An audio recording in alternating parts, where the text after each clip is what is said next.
यही दिन देखने के लिए पैदा किया था इस लड़के को मैंने। परिवार की इज्जत दांव पर लगाकर हमसे पूछे बिना इतना बड़ा फैसला ले लिया। सुधा को रोते हुए देखकर उसका पति रमेश भागते हुए आंगन में पहुंचा। उसकी नजर दरवाजे पर पड़ी तो उसे अपनी आंखों पर विश्वास ही नहीं हुआ। उसका छोटा बेटा मनीष एक लड़की का हाथ थामे दरवाजे पर खड़ा था और साथ ही उसका सामान भी था। मनीष बेटा, ये सब क्या है? मैंने और प्रिया ने शादी कर ली है पापा। ये तुम क्या कह रहे हो? क्या एक बार हमसे पूछना भी जरूरी नहीं समझा तुमने?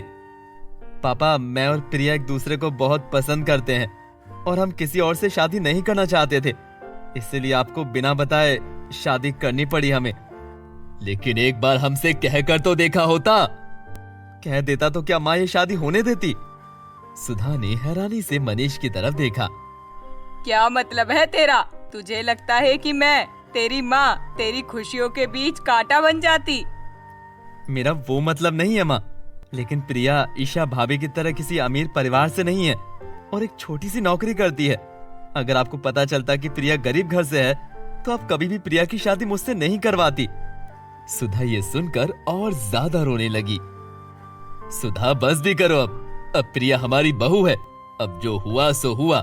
जाओ आरती की थाली सजाओ और नई बहू का स्वागत करो। सुधा ने आंसू पोंछे, खुद को संभाला और रस्मों रिवाज से नई बहू का स्वागत किया।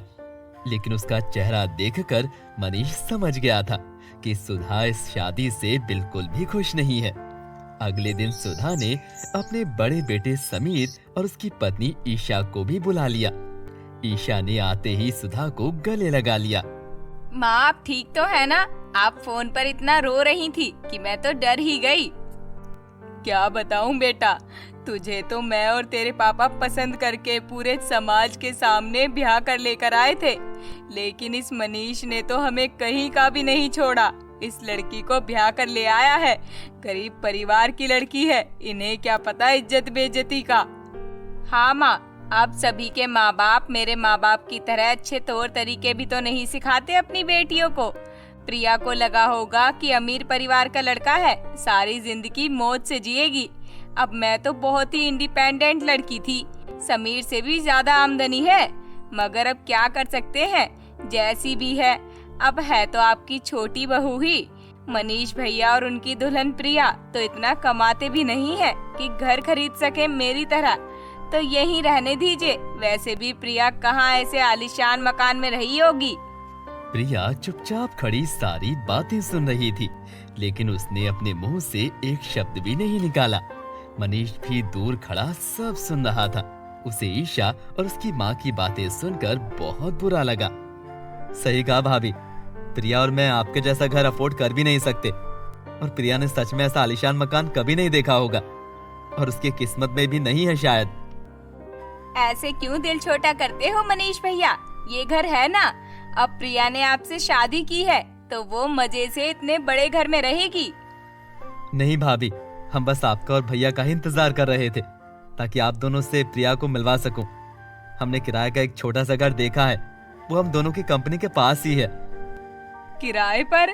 खुशी खुशी जाओ, रोका किसने है? 4 दिन में ही पता चल जाएगा कि गरीबी कैसी होती है।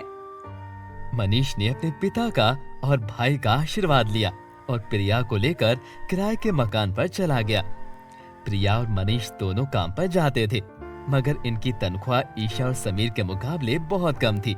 साथ ही मनीष के पिता रमेश की पेंशन भी अच्छी आती थी, लेकिन मनीष और प्रिया अपनी छोटी सी दुनिया में बहुत खुश रहते थे। हर त्योहार पर पूरा परिवार रमेश के घर जाता और सभी साथ मिलकर त्योहार मनाते।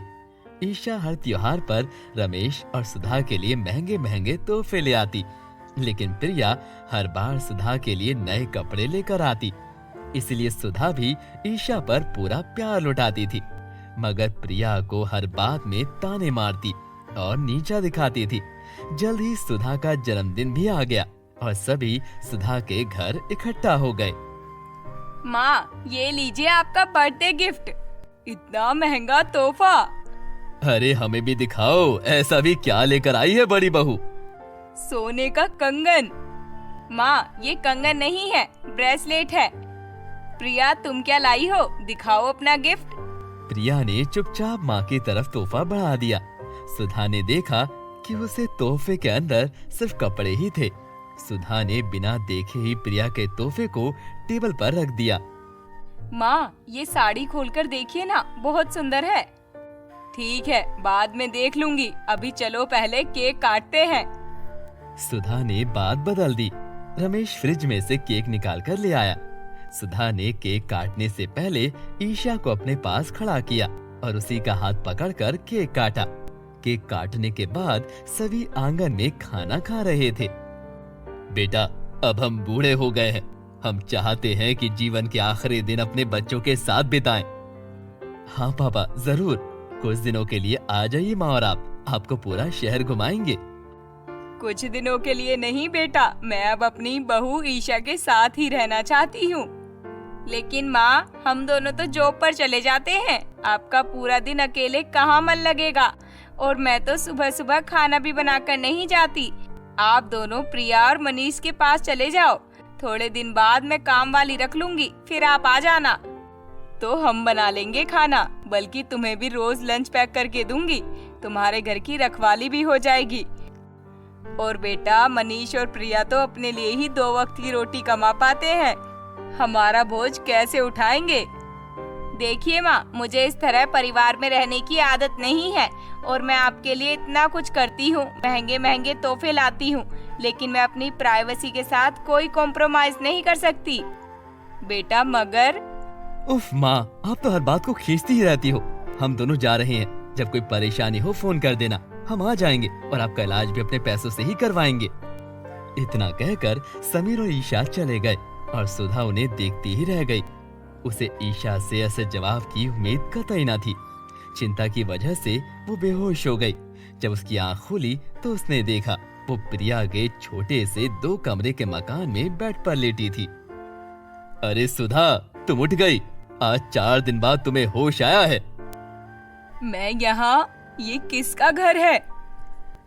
उसी का घर है जिसे ताने मारने का तुम एक भी मौका नहीं छोड़ती, जिसके पास तुम बुढ़ापा भी नहीं काटना चाहती थी, यानी प्रिया का।